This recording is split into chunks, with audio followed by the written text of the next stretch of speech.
जानती हूँ, मेरा मानना है उन लोगों को दिल से सैल्यूट करना चाहिए।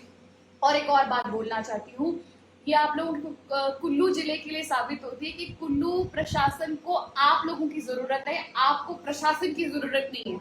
वो मैं क्यों बोल रही हूँ, इंदिरा मैडम से मेरी अभी बातचीत हो रही थी, एक एसपीएम कोऑर्डिनेटर की सैलरी बहुत बहुत कम है।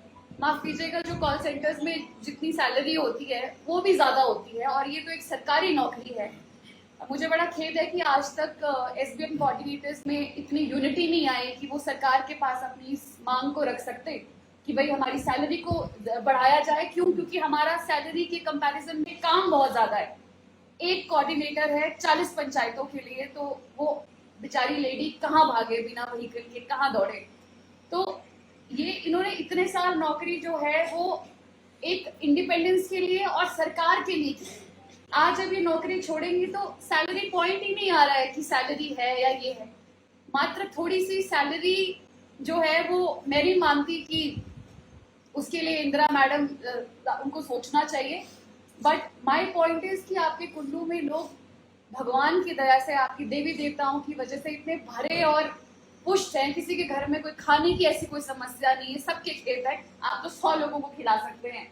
तो आप सभी को जो है बहुत बहुत बधाई कि आपने अपने जिले को अपने सर पे इतना संपन्न किया हुआ है कि ये आप डिसाइड करेंगे कि आप नौकरी कब छोड़ेंगे। ये आपको ऊपर से ऑर्डर नहीं आएंगे, कोई डरा नहीं सकता आपको। तो ये बहुत बहुत बधाई है पूरे के पूरे कुल्लू जिला के लोगों को मेरी तरफ से। और मैं जेई साहब सूरज जी के बारे में बोलना चाहती हूँ, मैंने इनसे ज़्यादा एफिशिएंट जेई अपनी लाइफ में नहीं देखा। ये जितने सिंपल हैं और इंटेलिजेंट हैं, और सबसे ऐसा बोल सकते हैं कि अगर कोई समस्या आ जाए टेक्निकल लेवल पे तो मैं सूरज जी की तरफ ही देखती हूँ कि अब आप बताएं करना क्या है। कई बार ऐसा होता है प्रेशर की वजह से हम लोग थोड़ा गुस्से में भी हो जाते हैं, क्योंकि शायद हमको भी ऊपर से गुस्सा मिल रहा होता है, ये एक नेचुरल सी चीज है, तो हम भी वो गुस्सा ट्रांसमिट करते हैं।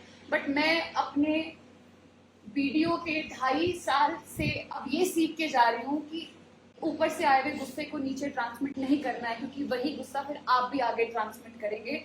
हम लोगों को काम करने, और जैसा आप लोगों ने कहा, काम हो जाते हैं। इम्पोर्टेंट है कि हमने लोगों को महसूस कैसा कराया, और वही शायद आप लोग आज के समय में याद रखेंगे जब मैं यहाँ से भी जाऊंगी। हो सकता है किसी के साथ में कुछ कड़वी याद हो सकता है किसी के साथ में अच्छी हो, पर मैं सिर्फ इतना बोलना चाहती हूँ कि व्यक्तिगत तौर पे मेरे दिल में कभी किसी के लिए कोई ऐसी वो नहीं है। सिर्फ काम का कभी कभी प्रेशर होता है कि हम लोगों को ऐसे एक्ट करना पड़ता है। ये बात मैं स्टूडेंट्स आपके लिए भी कहना चाहती हूँ, क्योंकि मेरा हमेशा से मानना है कि वीडियो के बाद सबसे इम्पोर्टेंट पोस्ट आप भी जानते हैं, तो वो सुप्रिटेंडेंट की होती है। तो इसीलिए मेरी आपसे उम्मीदें भी ज़्यादा थी, इसीलिए कई बार गुस्सा आ जाता है, उसके लिए मैं क्षमा मांगूंगी आप लोगों से। बाकी सीमा के लिए मैं ये बोलूँगी, सीमा अच्छी हो गई है, हेल्दी लग रही है मुझे।